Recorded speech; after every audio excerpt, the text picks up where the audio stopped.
bagong nilabas na survey ng WRN Research.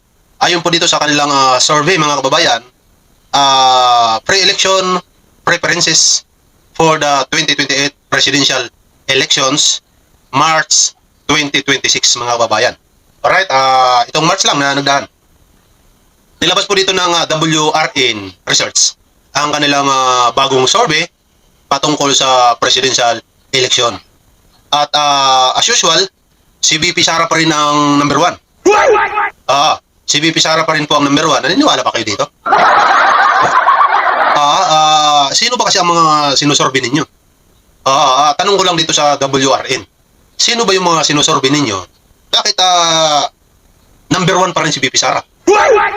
Hindi nyo ba natatanong patungkol sa mga impeachment na kinakarap ni VP Sara?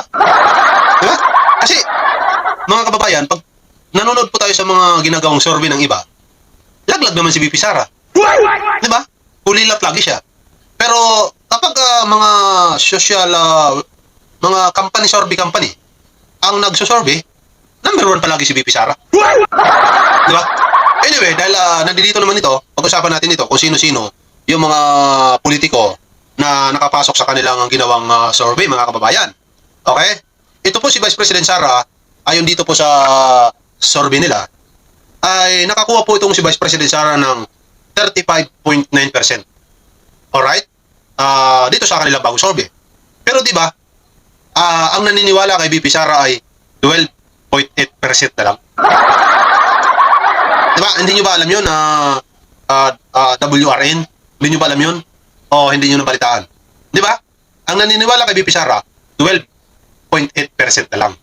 Okay? Pero dito sa bagong survey nyo, 35.9% na naman. Okay?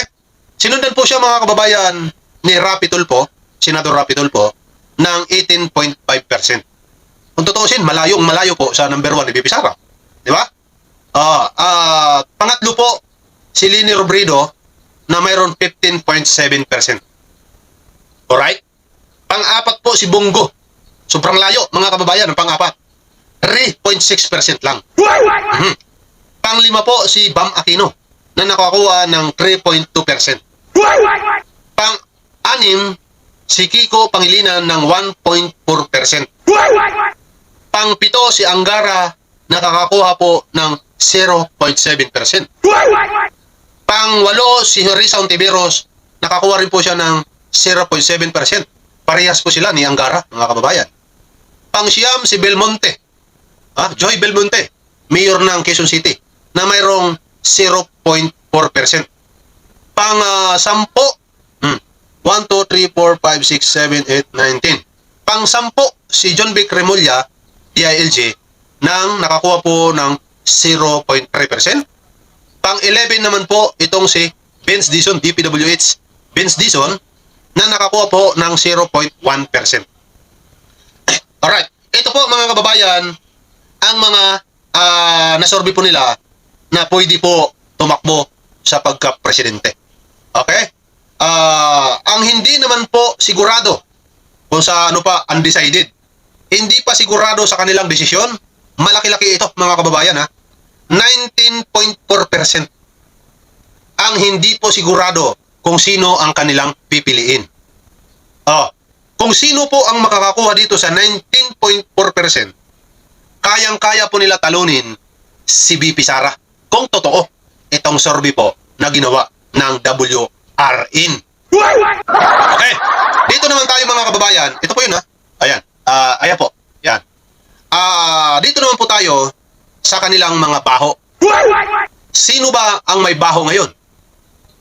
Si Vice President Sara na mayroong impeachment na kinakarap. Okay?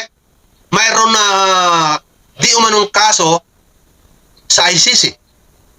Yan ang problema ni VP Sara dito, mga kababayan. Dahil sa kanyang mga kaso na kinakarap ngayon, maaari na itong 19.4% na hindi sigurado ay lumipat, maaari kay Rapi Tulfo, or kay Leni Robredo, or kay Bam Aquino, at kay Kiko Pangilinan. Sa kanila lahat, maaari po, mga kababayan, na lumipat itong 19.4% na hindi sigurado kung sino ang kanilang gusto. Okay? Pero kung mapupunta po itong hindi sigurado kay Rapi Tulfo, ay talon-talo po si VP Sara. Kasi 19 plus 18. Ilan yan mga kababayan? 19 plus 18.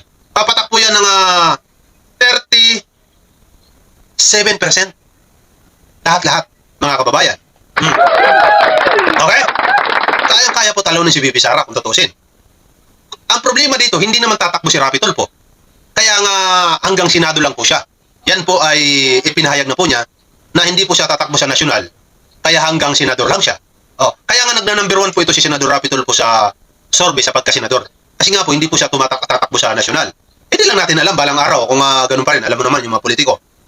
Ngayon, kung si Leni Robredo naman po ay tatakbo sa pagka-presidente at lalabanan itong si Sara Duterte at mapupunta po sa kanya itong 19.4%, ay kayang-kaya din po niya talunin si Sara Duterte.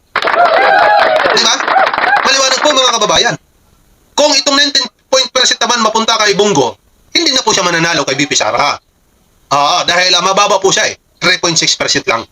Papatak lang po siya ng 20 plus kung sakasakali itong hindi sigurado ay mapupunta sa kanya.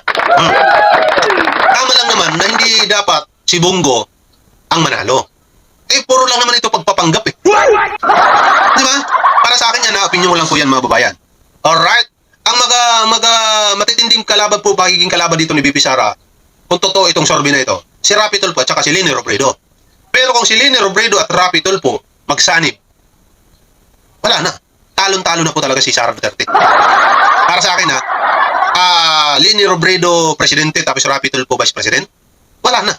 Tapos na yung boxing. Tapos na yung boxing mga kababayan. Di ba? At ito pa, partida. Walang baho pa itong dalawang ito. Si VP Sara may kinakarap na impeachment. Di ba? May kinakarap na di umano kurap. Di umano kung ano-ano pa yung mga ikinakaso sa kanya. May chance pa ito na hindi makatakbo sa pagka-presidente.